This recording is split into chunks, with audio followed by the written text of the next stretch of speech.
Assalamualaikum warahmatullahi wabarakatuh.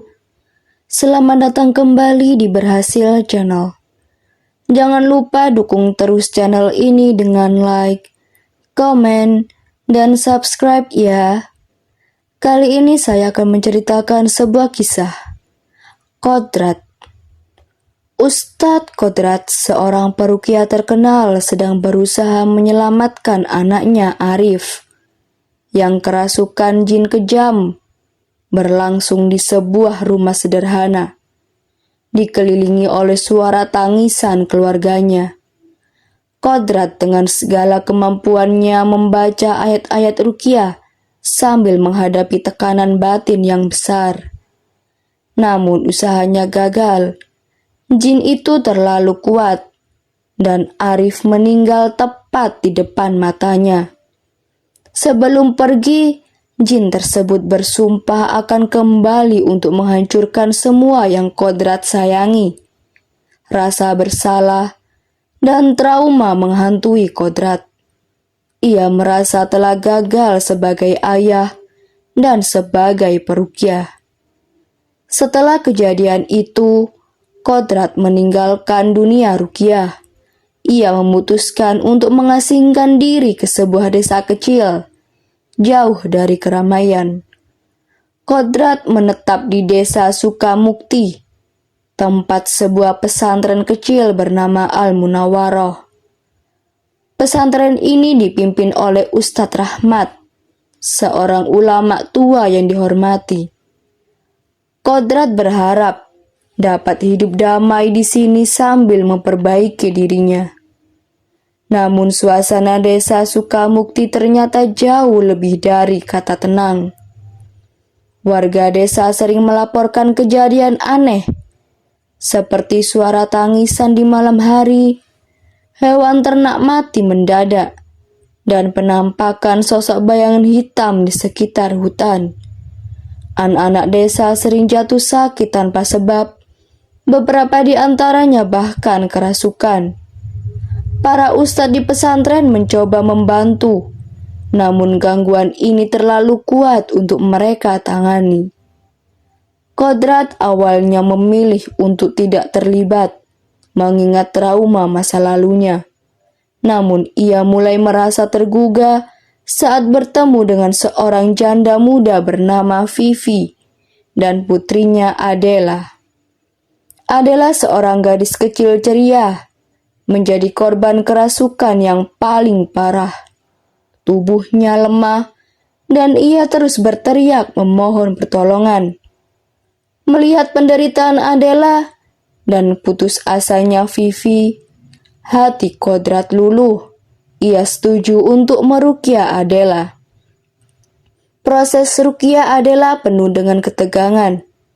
Kodrat membaca ayat-ayat suci dengan suara lantang, sementara tubuh Adela berontak. Saat ruqyah berlangsung, jin yang merasuki Adela mulai berbicara melalui tubuhnya, menyebut nama Rafiq.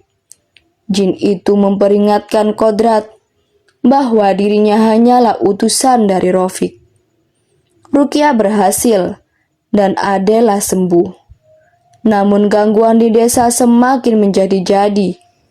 Jin pengikut Rafiq mulai merasuki warga desa, satu persatu, menyebarkan ketakutan dan kekacauan. Kodrat menyadari bahwa ini bukan gangguan jin biasa. Ia mulai menyelidiki sejarah desa bersama Vivi dan seorang santri muda bernama Harman. Mereka menemukan sebuah buku lama yang menceritakan kisah kelam desa Sukamukti. Beberapa generasi yang lalu, pendiri desa membuat perjanjian dengan jin Rafiq untuk mendapatkan kekayaan dan kekuasaan. Sebagai imbalannya, mereka harus mempersembahkan jiwa anak-anak setiap 50 tahun. Pesantren Al-Munawwaroh ternyata didirikan di atas tanah bekas ritual perjanjian tersebut. Gangguan jin Rafiq semakin sering. Warga desa mulai kehilangan harapan, dan Ustadz Rahmat akhirnya mengungkapkan bahwa ia mengetahui perjanjian leluhur desa. Ustadz Rahmat yang selama ini terlihat bijak sebenarnya menyimpan rahasia besar. Ia mencoba membujuk Kodrat untuk menyerahkan satu anak sebagai korban demi menyelamatkan desa secara keseluruhan. Kodrat menolak mentah-mentah. Ia bersumpah untuk melawan Jin Rafiq dengan cara apapun, meskipun itu berarti mengorbankan dirinya sendiri. Hadi, seorang santri muda yang tinggal di pesantren, tiba-tiba menjadi target utama Rafiq. Yang mengejutkan, Hadi memiliki wajah yang sangat mirip dengan Arif, anak Kodrat yang telah meninggal. Trauma lama Kodrat kembali menghantuinya. Ia takut kehilangan Hadi seperti ia kehilangan Arif.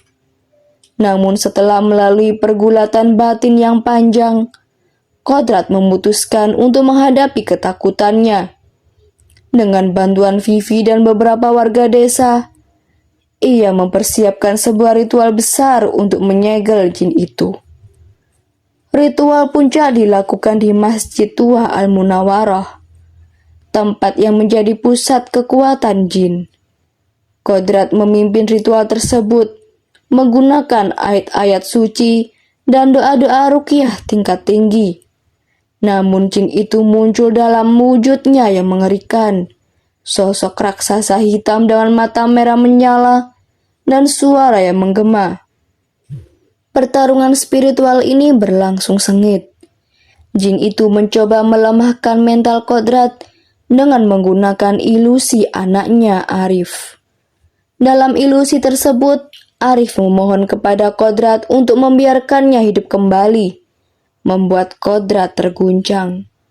Namun Kodrat akhirnya sadar bahwa itu hanyalah tipu daya jin. Ia kembali fokus dan melanjutkan ruqyah dengan seluruh kekuatannya. Vivi, Hadi, dan warga desa membantu dengan membaca doa bersama, menciptakan energi spiritual yang besar. Dengan kekuatan kolektif ini, jin rakib akhirnya berhasil disegel kembali ke dimensinya. Namun proses ini menguras energi hidup Kodrat. Ia jatuh lemah, tubuhnya hampir tidak bergerak. Di detik-detik terakhir hidupnya, ia memberikan pesan kepada Hadi untuk tetap beriman dan tidak pernah takut menghadapi kegelapan.